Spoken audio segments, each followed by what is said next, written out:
Assalamualaikum warahmatullahi wabarakatuh. Ahlan wa sahlan wa marhaban.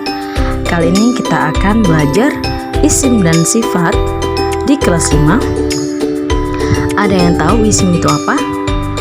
Isim adalah setiap kata yang menunjukkan orang atau hewan, tumbuh-tumbuhan, benda, tempat, dan waktu. Itu adalah yang disebut dengan isim. Contoh isim ada Ahmadun. Ahmad itu nama orang, berarti dia termasuk isim karena orang juga termasuk isim seperti yang Bu Afi sebutkan tadi. Yang kedua, Samakun, ikan. Samakun juga termasuk isim karena dia adalah hewan. Syajaratun, pohon. Pohon juga termasuk tumbuh-tumbuhan, maka dia juga disebut dengan isim. Yang selanjutnya ada al-qalamu, yang artinya adalah ballpoint. Al-qalamu juga disebut isim karena dia adalah benda mati. Selanjutnya ada masjidun, masjid. Masjid bisa keterangan tempat atau dia bisa juga termasuk benda, maka dia disebut dengan isim. Yang terakhir ada contohnya al-an, yang artinya adalah sekarang. Kenapa al-an disebut isim? Karena dia menunjukkan waktu. Kata sifat adalah kata yang berfungsi memberi keterangan tentang sifat atau kondisi isim suatu benda. Contoh, masjid itu bagus. Kata bagus adalah sebagai sifat dari masjid yang menerangkan bahwa masjid itu adalah bagus. Yang kedua, rumah itu besar. Besar adalah sifat dari rumah yang menerangkan bahwa kondisi rumah itu adalah besar. Ada beberapa contoh kata sifat seperti tawilun.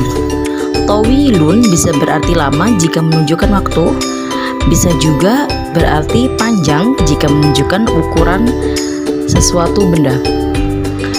Tawilun menjadi sifat karena dia bukan fi'il atau kata kerja, juga bukan keterangan waktu.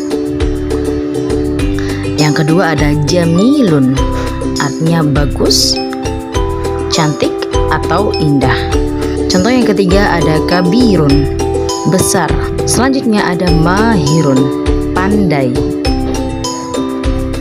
Pandai menjadi kata sifat karena dia bukan kata benda ataupun kata kerja. Ada juga jadidun, yang artinya baru, dan ada juga qabihun, yang artinya jelek. Ada banyak kata sifat seperti cantik, dermawan, pandai, cerdas, rajin, dan lain-lain. Sifat bisa dibagi menjadi dua bentuk. Yang pertama ada bentuk na'at. Na'at biasanya bergandengan dengan man'ut karena na'at adalah sifat dari man'ut. Yang kedua dalam bentuk khabar. Khabar atau keterangan biasanya bergandengan dengan mubtada karena khabar adalah keterangan yang menjelaskan mubtada atau sesuatu yang diterangkan. Bentuk pertama adalah na'at. Seperti yang sudah Bu Afi jelaskan di video pembelajaran sebelumnya, na'at adalah sifat dari man'ut. Apabila sifat berkedudukan sebagai na'at, maka harus sama persis dalam 4 hal dengan man'ut, yaitu yang pertama jenis kelaminnya, apakah dia muzakkar atau muannas.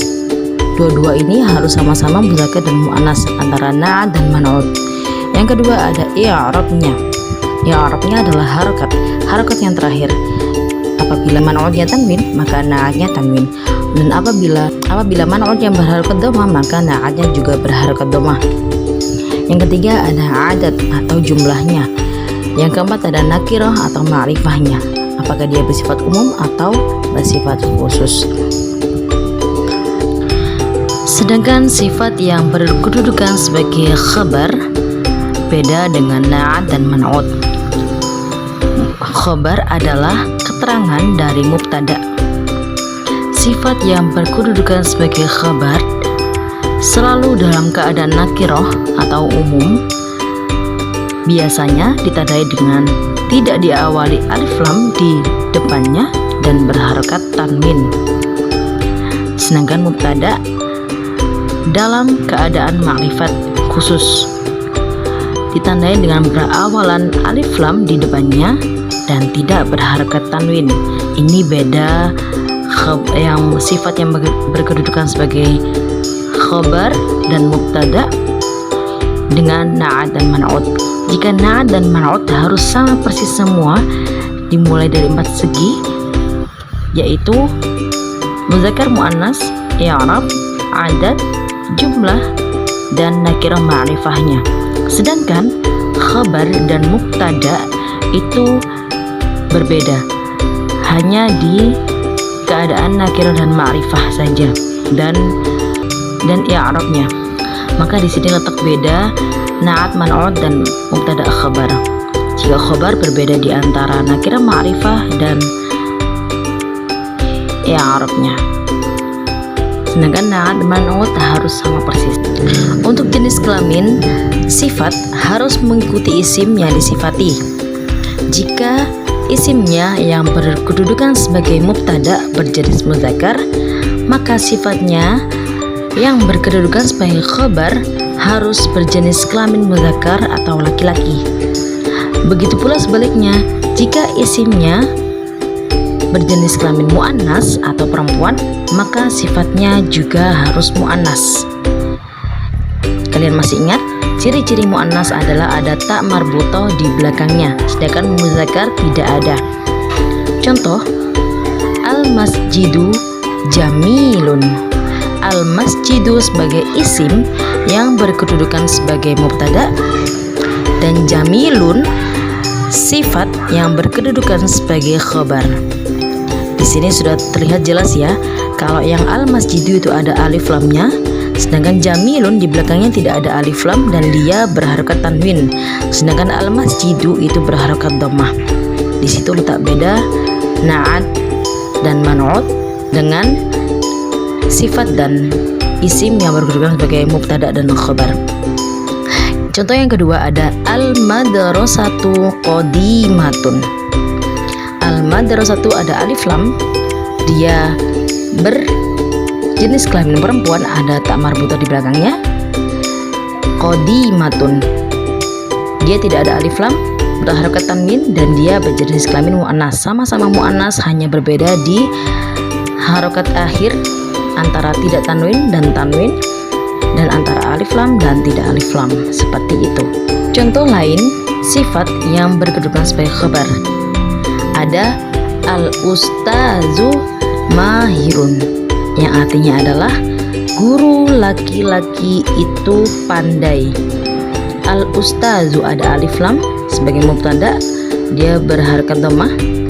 Mahirun tidak ada alif lam, dia karena nakirah atau bersifat umum dan berharakat tanwin, dia juga tidak ada ta marbutoh, sama-sama muzakkarnya. Lalu yang kedua ada at-tilmizatu mujtahidatun, murid perempuan itu rajin. At-tilmizatu ada alif lam karena dia berkedudukan sebagai mubtada, ta marbutohnya berharakat dhammah karena sudah ada alif lam, dia bersifat ma'rifat maka tidak boleh tanwin. At-tilmizatu, dia berjenis kelamin muannas. Mujtahidatun, mujtahidatun dia sebagai sifat yang berkedudukan sebagai khabar, dia berharakat tanwin karena tidak ada alif lam maka dia bersifat nakirah atau umum. Lalu dia juga ada ta marbutohnya karena dia muannas mengikuti isimnya at-tilmizatu, maka harus aja mujtahidatun, ada ta marbutohnya. Yang ketiga ada asy-syajaratu murtafi'atun, yang artinya pohon itu tinggi. Asy-syajaratu ada alif lam di depannya, dia bersifat ma'rifat dan berharakat dhammah di belakangnya, dan dia berjenis kelamin perempuan atau muannas, ada ta marbutoh di belakang. Nah anak-anak, itu adalah penjelasan dari Bu Alfi mengenai sifat yang dibagi menjadi dua, ada na'at dan ada yang berkedudukan sebagai khabar. kalian bisa melihat perbedaannya di antara kedua ini, antara na'at dan sifat yang sebagai khabar. Jika kalian kurang paham, maka pelajari lagi yang bagian na'at dan man'ut yang sudah Bu Afi jelaskan di video pembelajaran sebelumnya. Syukron, ilal liqa di pembelajaran selanjutnya. Assalamualaikum warahmatullahi wabarakatuh.